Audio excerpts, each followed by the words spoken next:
Hoje no curso gratuito para concursos públicos, em continuidade à matéria Direito Penal, parte geral, norma penal, a gente vai falar sobre concurso ou conflito aparente de normas penais, e a gente também vai falar sobre normas penais não incriminadoras.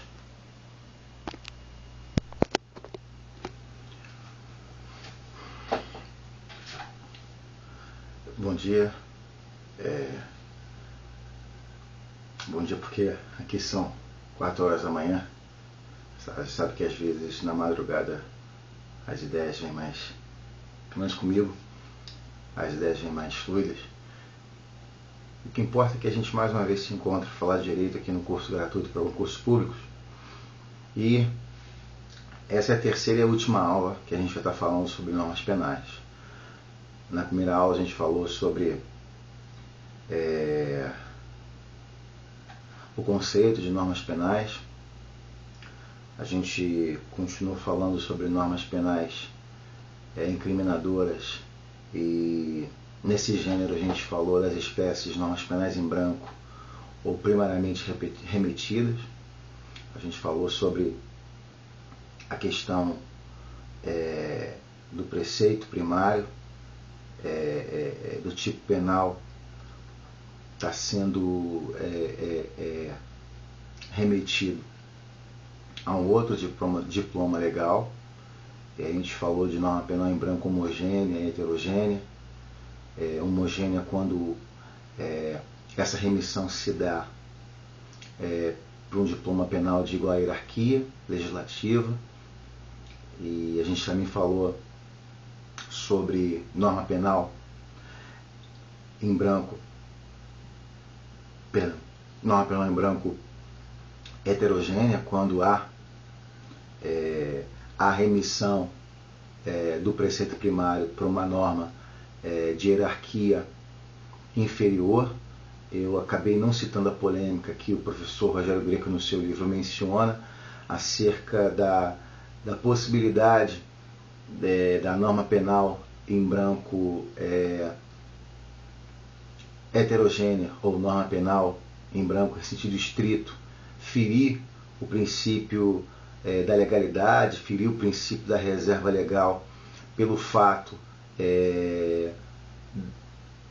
dessa norma penal ser preenchida por lei em sentido amplo. Isso quer dizer, haveria lesão ao princípio da legalidade, ao princípio da reserva legal. Como a gente sabe, a necessidade de uma lei em sentido estrito, ou seja, uma lei editada, uma lei que teve origem no Congresso Nacional pelos representantes do povo, no sistema de democracia semidireta ou participativa adotada no Brasil, em que o povo, que é o titular do poder, assim o exerce diretamente através da soberania popular, que se manifesta pelo sufrágio universal, pelo voto popular, pelo plebiscito, pelo referendo, pela iniciativa popular. Isso quem cita é o professor Pedro Lenza no seu Direito Constitucional Esquematizado. E o povo, que é titular desse poder, o exerce indiretamente, na maioria das vezes, diga-se, através dos seus representantes, que no Brasil nós temos os deputados federais, que são os representantes do povo, e os senadores, que são os representantes dos Estados-membros, isso numa escala federativa, numa escala federal. E também a gente vai ter esse tipo de representação nos estados e nos municípios.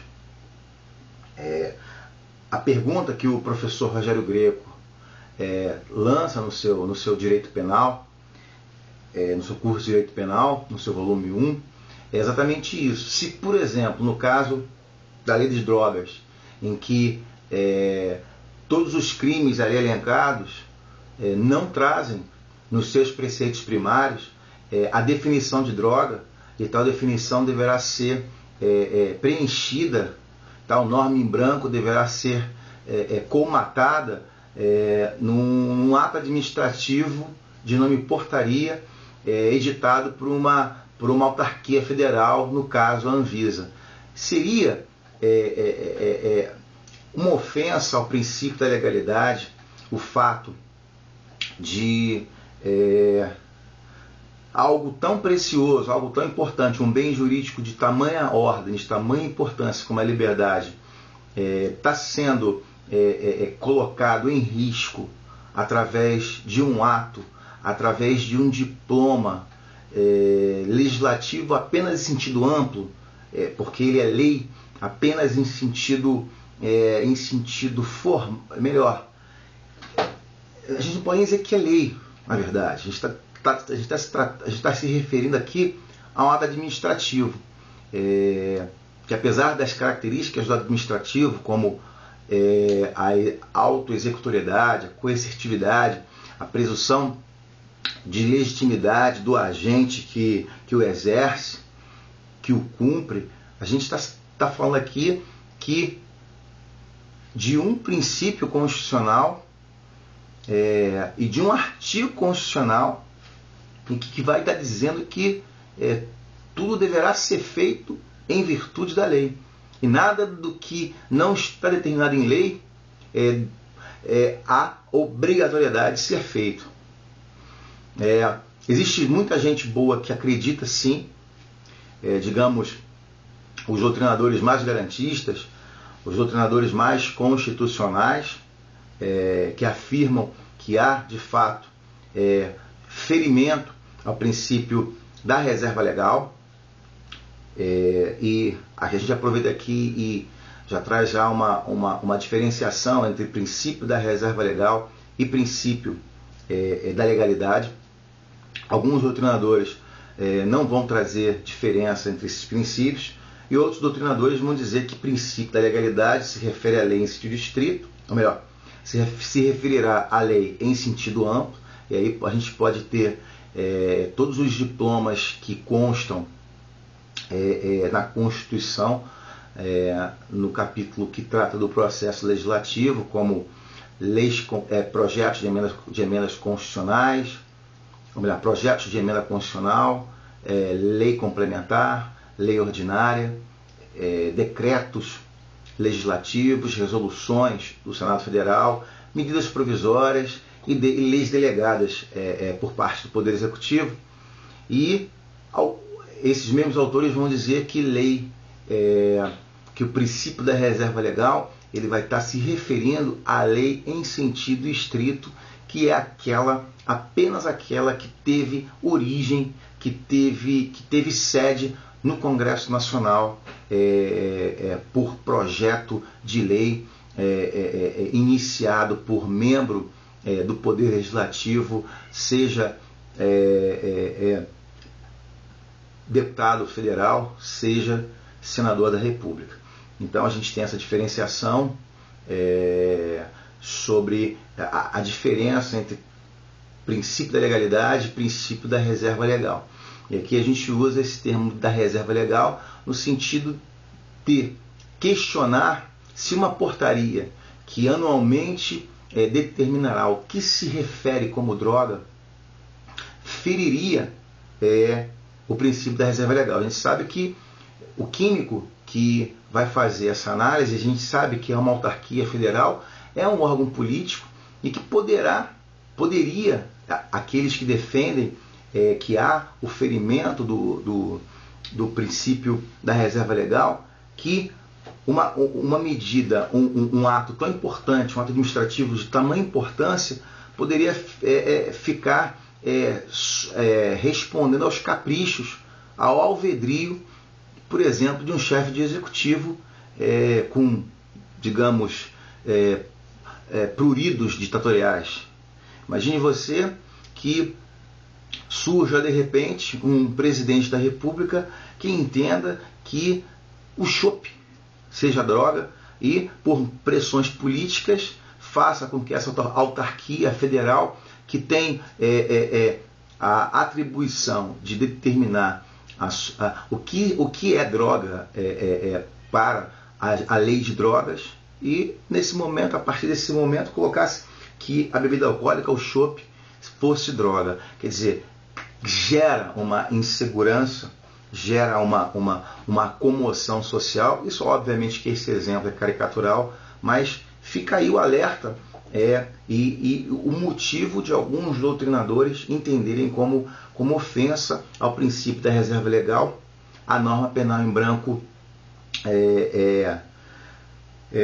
em sentido estrito ou heterogênea. É heterogênea porque são duas fontes legais de hierarquia diferentes. Elas são diferentes, diferentemente das normas penais em branco homogêneas que guardam a mesma, digamos, o mesmo código genético legislativo.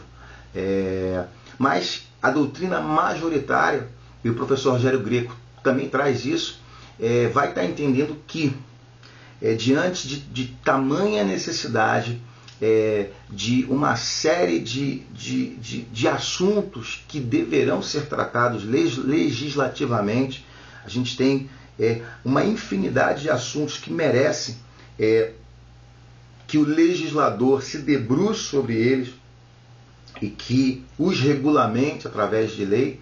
A gente não pode querer, seria humanamente impossível que o legislador dominasse todas as matérias. É o caso, por exemplo, das drogas. A gente sabe que há um consenso internacional, há uma política de segurança pública. Eu não vou entrar nesse mérito acerca do que é droga, do que não é droga, mas só para título de ilustração, o professor e mestre Orlando Zacconi, delegado de polícia, ele traz em seu livro, que é imperdível, Acionistas do Nada, que é a sua dissertação de mestrado acerca dos traficantes, né? Quem são os traficantes efetivamente presos em flagrante delito. Ele tenta trazer que, na verdade, é um tipo que há uma seletividade punitiva, que o direito penal mundial ele serve a interesses de quem deve e quem não deve ser preso, atende a uma teoria chamada etiquetamento ou labeling approach, que na verdade nada mais é que os mesmos e clássicos alvos do direito penal.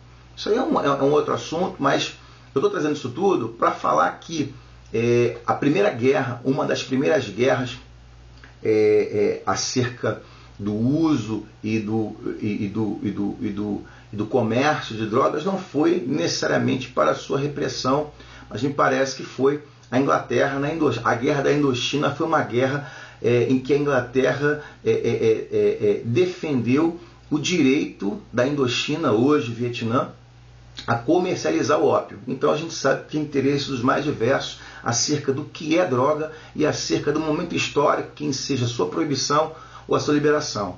Eu fiz esse parênteses histórico que eu achei importante, achei relevante, para que você aí pense, tenha olhos para ver, tenha ouvidos para ouvir, não se deixar levar por tudo aquilo que você vê, tudo aquilo que você ouve, tudo aquilo que você lê, e entenda que tudo é uma questão política.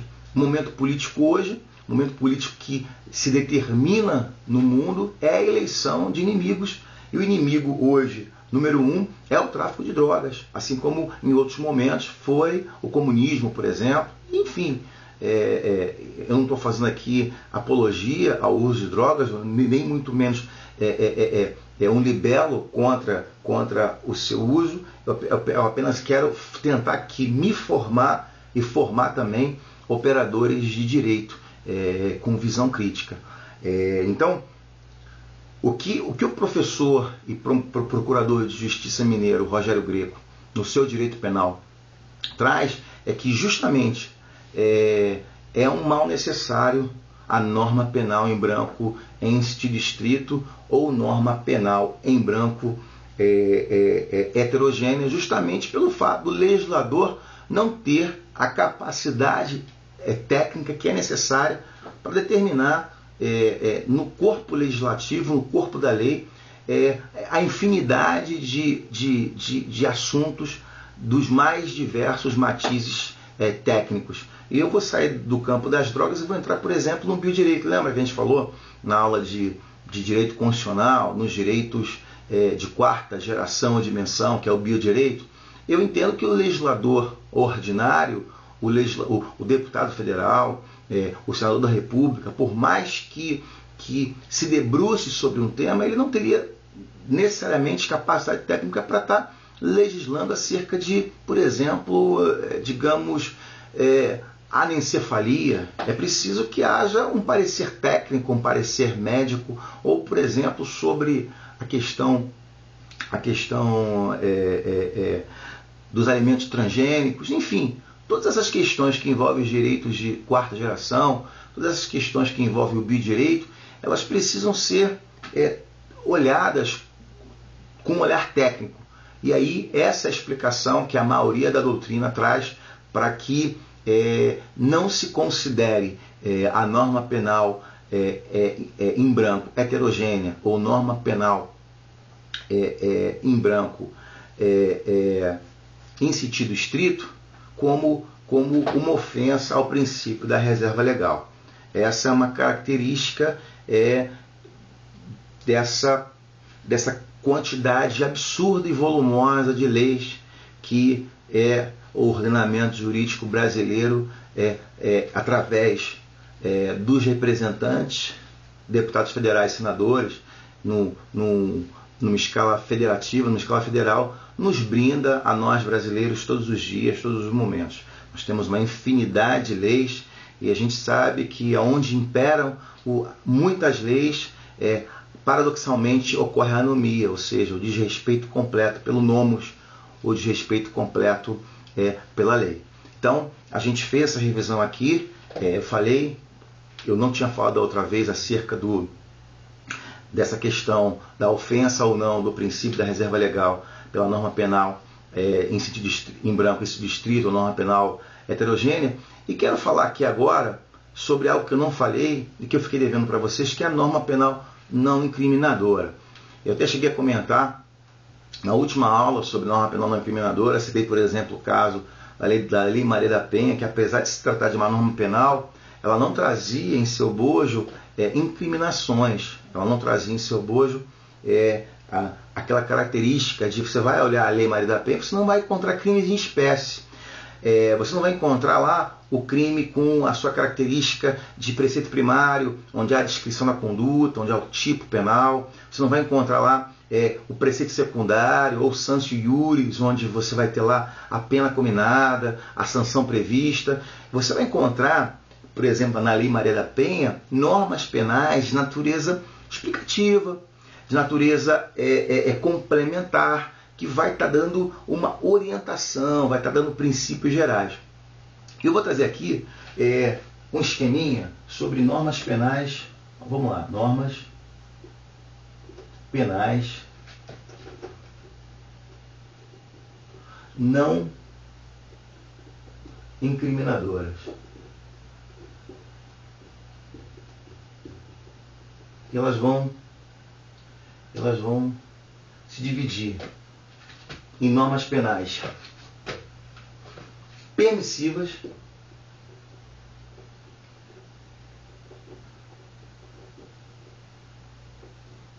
explicativas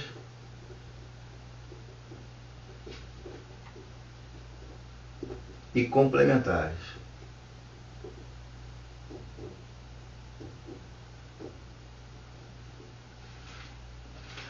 Então a gente tem aqui, das normas penais não incriminadoras, a gente tem essa subdivisão em permissivas, explicativas e complementares. E dentro das normas penais permissivas, a gente vai ter uma outra subdivisão que eu vou trazer para cá. Permissivas. Que serão normas penais não incriminadoras, permissivas, justificantes e exculpantes. O que é isso? Calma aí, a gente vai chegar lá. Eu só posso adiantar para vocês que essas características de norma penal não incriminadora permissiva, justificante e exculpante, ela vai guardar relação quando a gente for estudar o conceito analítico de crime. Eu tenho certeza que em algum momento dos seus estudos de direito penal você ouviu falar que o crime nada mais é do que um fato típico, antijurídico e culpável. Então, o que a gente tem aqui?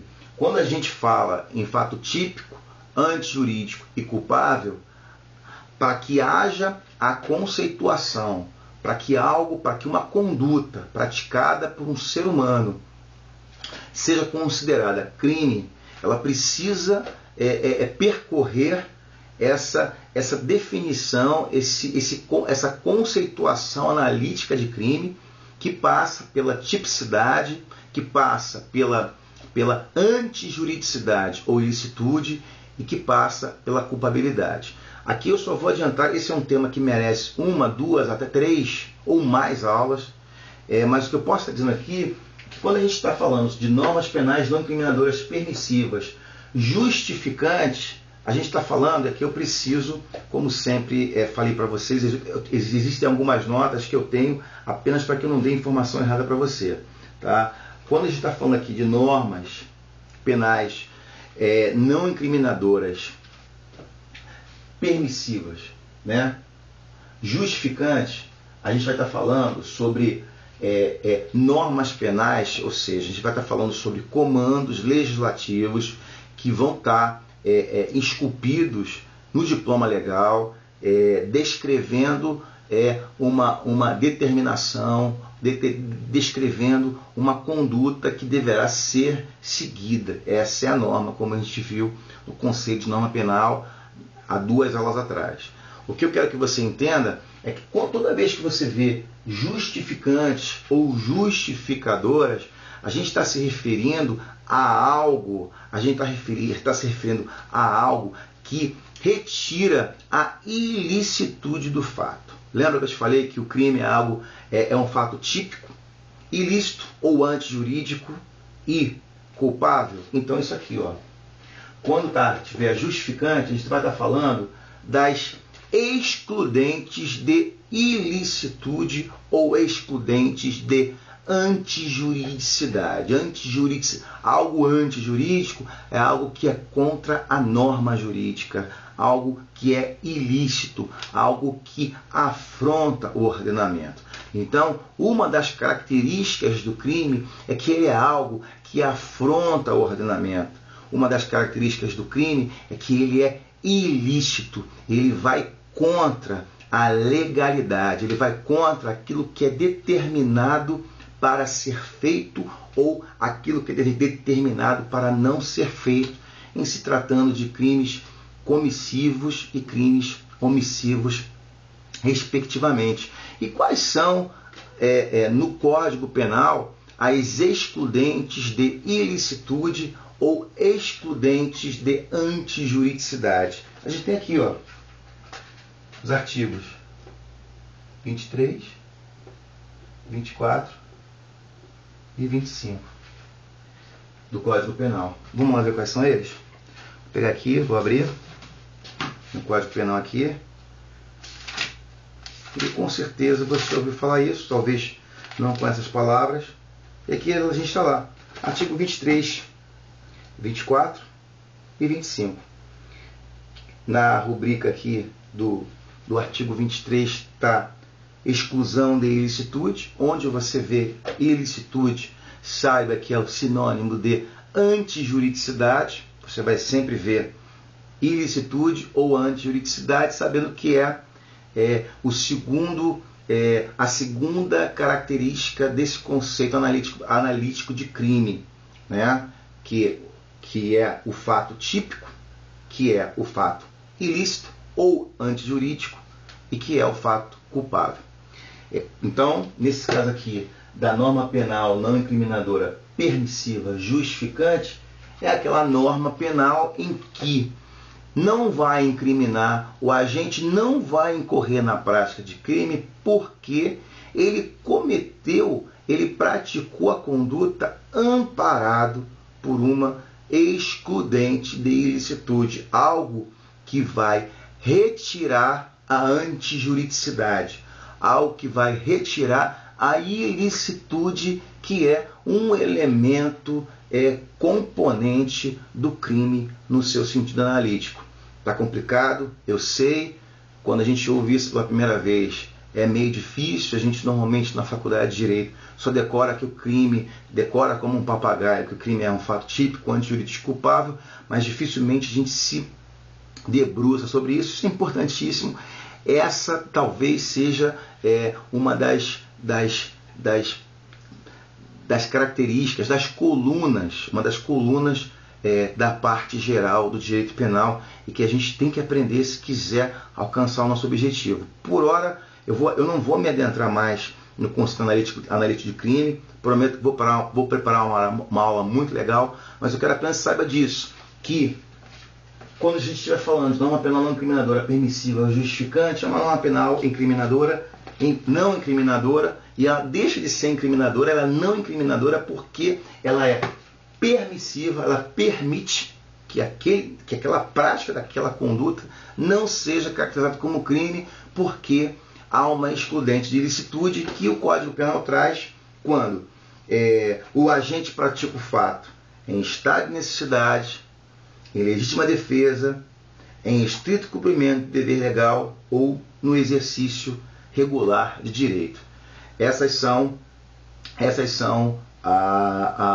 as excludentes de ilicitude ou excludentes de antijuridicidade descritas no Código Penal.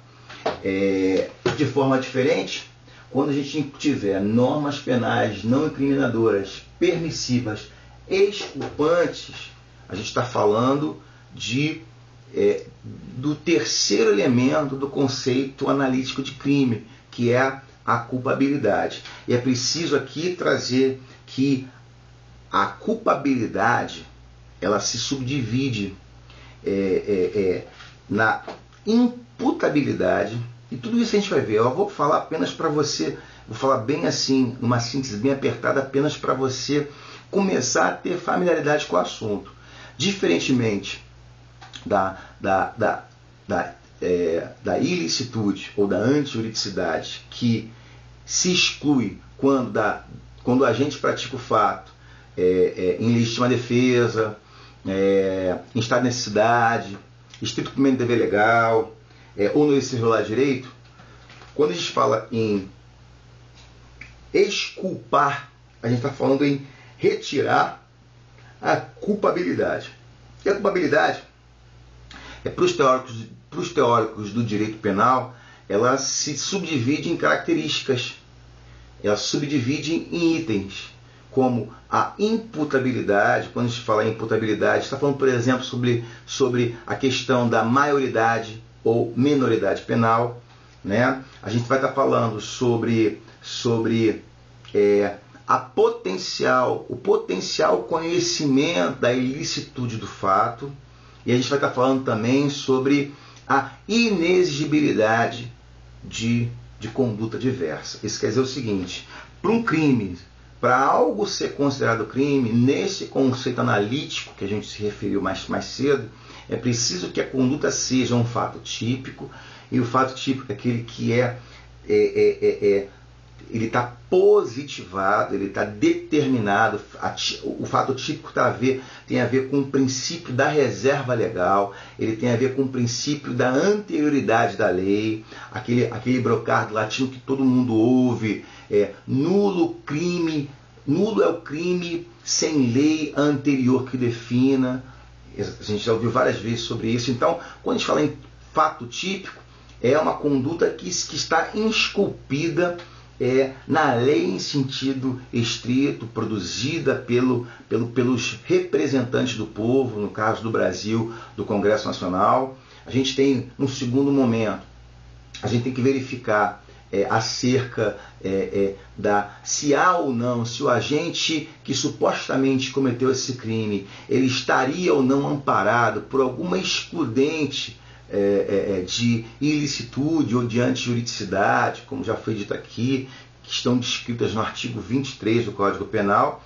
E se o intérprete verificar que a conduta ela passou pelo crivo da tipicidade, Ou seja, a conduta praticada, ela se amolda ao tipo penal que é abstrato. O tipo penal, ele é hipotético. Quando uma conduta real, ela se amolda, é como os doutrinadores costumam dizer, se a conduta praticada pelo agente, a conduta fática praticada pelo agente se subsume, né? Como aqueles bonecos de infância, aqueles jogos de formas geométricas em que um círculo sólido ele tem que se amoldar ao baixo relevo do círculo. Todos nós aqui já brincamos com esses jogos, ou aqueles jogos Lego, enfim, só para você ter uma imagem mental do que é a subsunção, o que é uma conduta se subsumir ao fato típico. O fato típico é o modelo, o fato típico é a descrição abstrata da norma descrita na lei. Quando a gente, aqui a conduta abstrata descrita na lei diz matar alguém, essa é a descrição legislativa que corresponde a uma norma penal de não matar. Há uma determinação negativa da norma. Quando alguém, quando o indivíduo ele age, ele tem uma conduta de matar alguém faticamente, o que vai acontecer?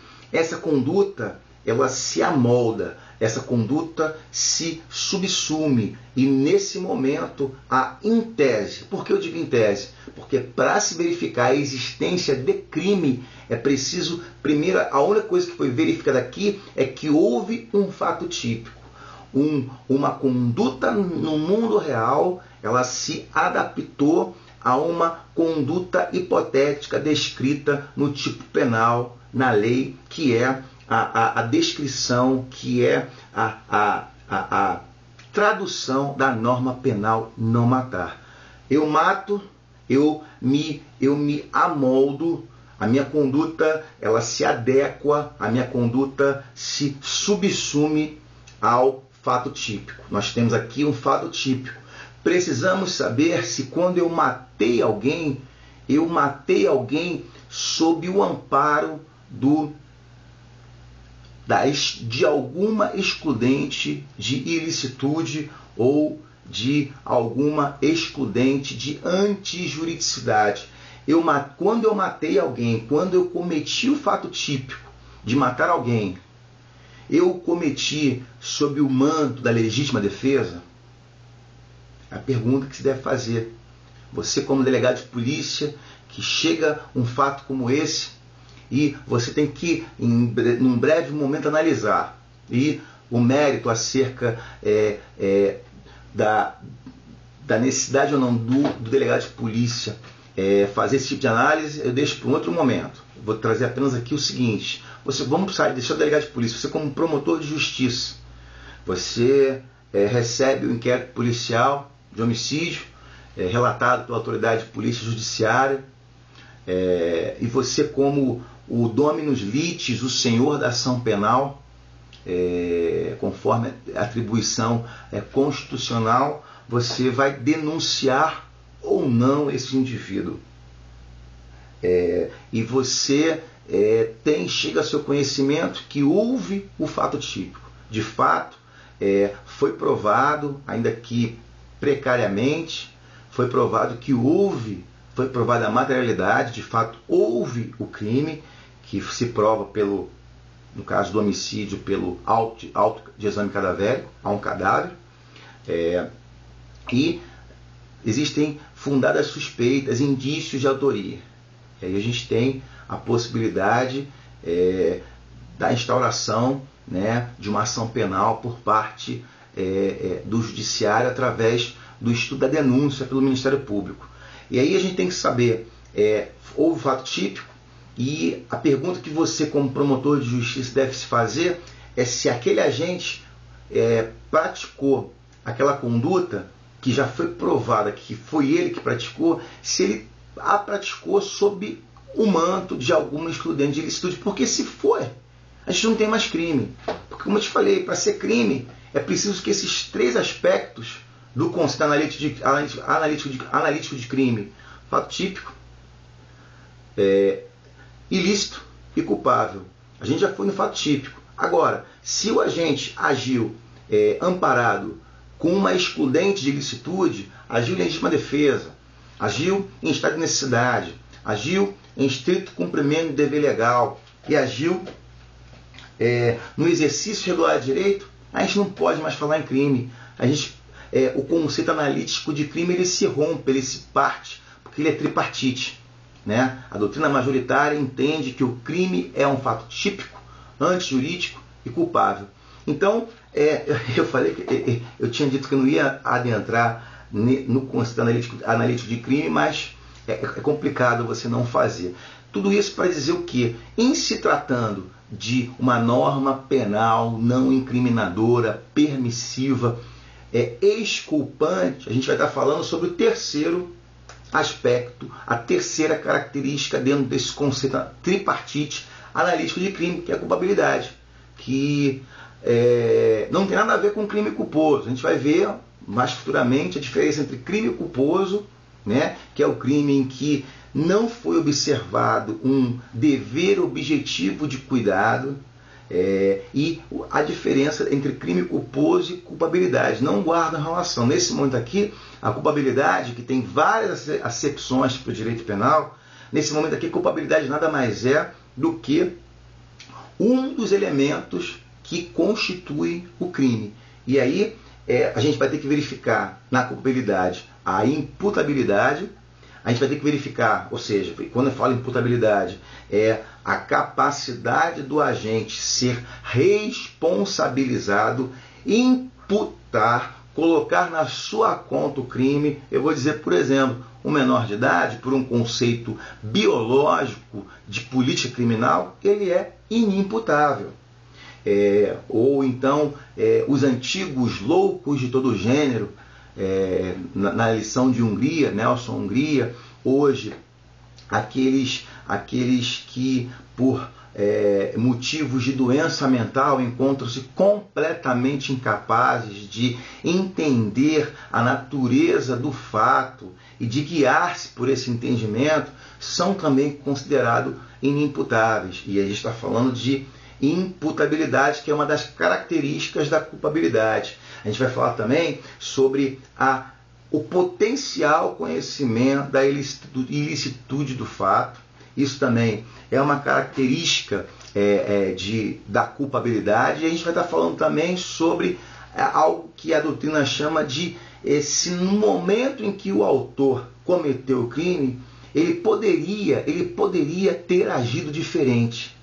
Era exigível que ele agisse diferente, porque se no momento em que ele agiu durante o cometimento daquela conduta não havia para ele outra alternativa, a gente está falando de algo que a doutrina chama de inexigibilidade de conduta diversa. Tudo isso você segura aí numa outra aula que eu vou preparar com muito cuidado. Quando a gente for falar sobre conceito analítico de crime, a gente vai se debruçar sobre isso e aí você vai tirar todas as suas dúvidas. Eu vou tentar me esforçar ao máximo para trazer isso, porque é complicado mesmo, até para mim. Confesso que esse é um dos motivos também porque eu faço essas aulas, porque a gente estuda e às vezes acaba esquecendo mesmo, mas só quero que você entenda que as normas penais não incriminadoras permissivas de natureza justificantes são aquelas em que alguma excludente de ilicitude ela surgiu e, por conta disso, o crime não se deu. E no caso, uma norma penal não incriminadora de natureza permissiva exculpante é quando, por exemplo, a gente tem o caso do artigo 26, que vai dizer o que? O artigo 26 do Código Penal, da imputabilidade penal. Inimputáveis é isento de pena o agente que, por doença mental ou desenvolvimento mental incompleto ou retardado, era, ao tempo da ação ou da omissão, inteiramente incapaz de entender o caráter ilícito do fato ou de determinar-se de acordo com este entendimento, isso é um inimputável. Então a gente tem aí que alguém que, por exemplo, age sob essa característica, e que por doença mental é inteiramente capaz de entender a natureza do ato que comete e de guiar-se por esse entendimento, essa pessoa cometeu um fato típico? Cometeu. Vamos pegar o termo antigo, o termo vetusto, louco de todo gênero, que hoje não é mais usado. Hoje é doença mental. Um louco, ele que é inteiramente incapaz de entender a conduta que pratica, ele mata alguém. Houve fato típico? Matou alguém.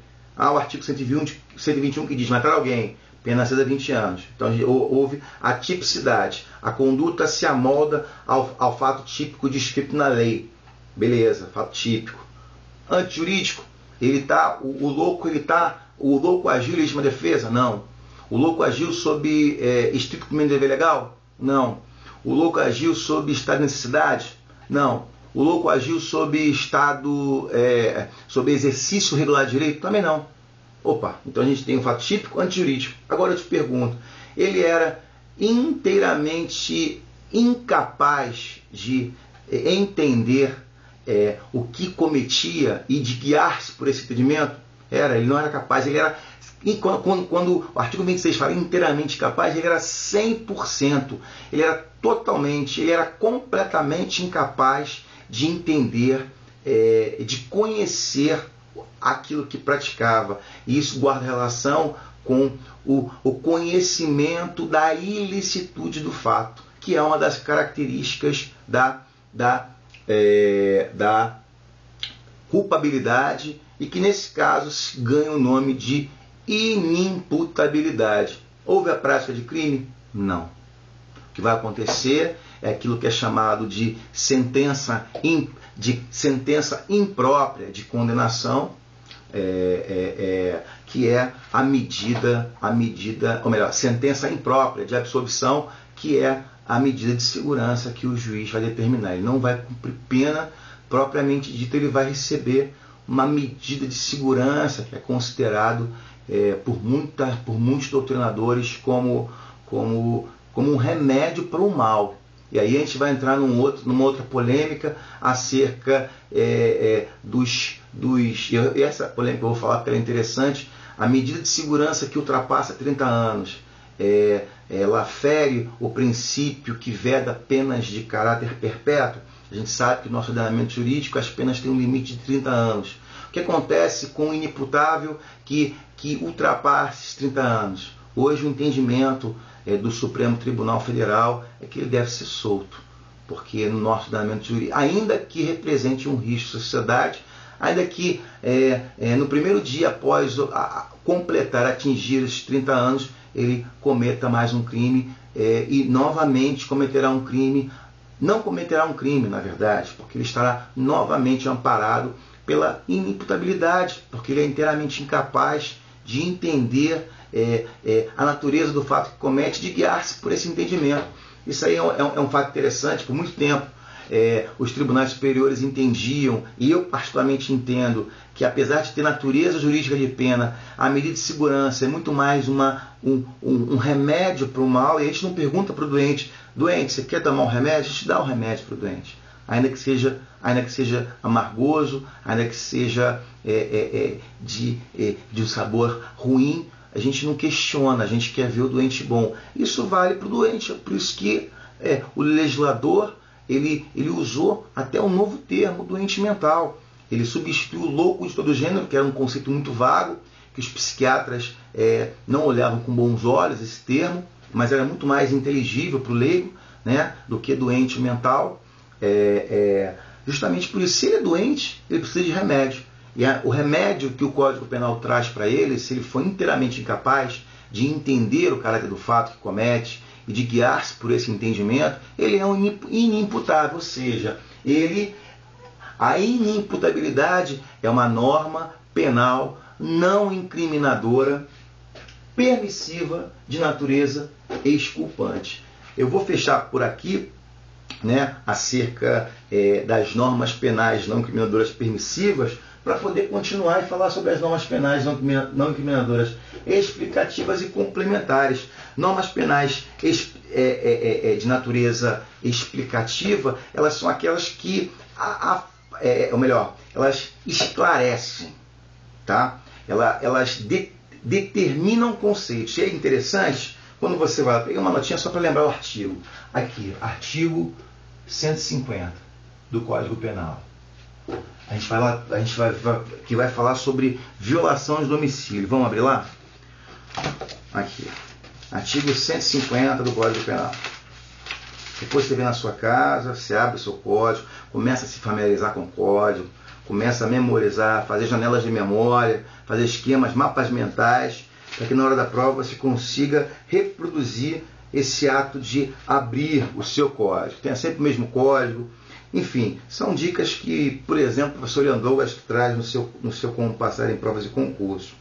Vamos lá? Olha só.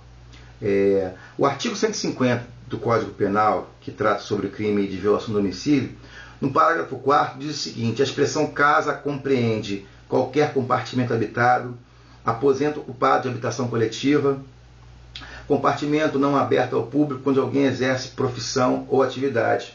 E também vai dizer o que não se compreende como casa, que ele vai dizer o seguinte, no parágrafo 5º, não se compreende na expressão casa 1. Hospedaria, estalagem ou qualquer outra habitação coletiva enquanto aberta, salvo a restrição do número 2 do parágrafo anterior, ou seja, aposento ocupado ou habitação coletiva. E 2. Taverna, casa de jogo e outras do mesmo gênero. Ou seja, se você estiver cometendo um crime, ou, enfim, se não estiver cometendo um crime, mas se estiver num bar, por exemplo, uma taberna, ou taverna, a taverna não é considerada casa, ou a casa de jogo legal ou ilegal. Se estiver fazendo lá o seu jogo de bicho, lutador, mesmo que você esteja lá recebendo o prêmio, vai estar escrito, não interessa se naquele momento ali, se o agente da autoridade policial adentrar ali, não se poderá invocar o conceito de casa, o conceito constitucional de asilo inviolável do indivíduo. E asilo inviolável é um pleonasmo, porque todo asilo ele necessariamente ele é inviolável, ele goza da inviolabilidade. Mas vamos seguir, apenas para dizer que a norma penal não incriminadora explicativa é aquela que define o conceito, e o artigo 50, parágrafo 4º, define o que é casa. Perfeito?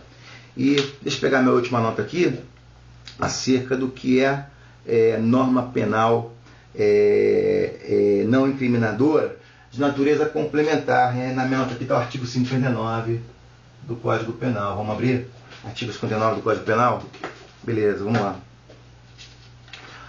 Rapadura é doce, mas não é mole não, gente. São 4h47 da manhã. Cada um tem um horário melhor para render. Você tem que descobrir qual é o seu horário e se guiar por ele para melhorar os seus estudos. Vamos lá. Artigo 59 do Código Penal. Vai falar o que? Fixação da pena. O juiz, atendendo à culpabilidade, aos antecedentes, à conduta social, à personalidade do agente, aos motivos, às circunstâncias e consequências do crime, bem como ao comportamento da vítima, estabelecerá, conforme seja necessário e suficiente para a reprovação e prevenção do crime, as penas aplicáveis dentre as cominadas, a quantidade de pena aplicável dentro dos limites previstos, o regime inicial de cumprimento da pena privativa de liberdade e a substituição da pena privativa de liberdade aplicada por outra espécie de pena, se cabível. Está aí uma norma penal não incriminadora de natureza complementar. O que ela vai fazer? Ela vai estar complementando. Ela não traz em seu bojo nenhuma característica incriminadora, ela não traz em seu bojo nenhuma característica dentre as não incriminadoras de natureza permissiva. Ela não traz, por exemplo, nenhuma norma de natureza exculpante ou justificante, como a gente falou. Ela não explica nada, mas ela complementa. Ela está dizendo como o juiz, o artigo 19, na sua rubrica, fala da fixação da pena. Como o juiz vai fixar a pena, quais os critérios que o magistrado deverá observar quando a aplicação da pena. Então aqui encerro. Eu espero que tenha sido didático, eu tenha conseguido me fazer claro. Eu inclusive ia começar a falar sobre conflito aparente de normas. Eu achava que 3 aulas seriam suficientes para falar sobre norma penal. Mais uma vez eu me enganei. Os temas são palpitantes, os temas são muito importantes, e aquilo que eu achava que ia ter um espaço pequenininho para falar, norma penal não incriminadora, se revelou um assunto de deveras importância, porque perpassa por esse conceito importantíssimo, que é o conceito analítico de crime como fato típico, antijurídico e culpável. Para a gente falar sobre norma penal não incriminadora de natureza permissiva, justificante ou exculpante, a gente necessariamente teve que passar, ainda que muito superficialmente, ainda que numa síntese muito apertada, no conceito de ilicitude e no conceito de culpabilidade. A gente vai voltar a falar sobre isso. Acredite, eu vou estar preparando aulas bem legais e a gente se encontra numa nova oportunidade para novamente estar falando de direito. Bom dia para você e muito obrigado.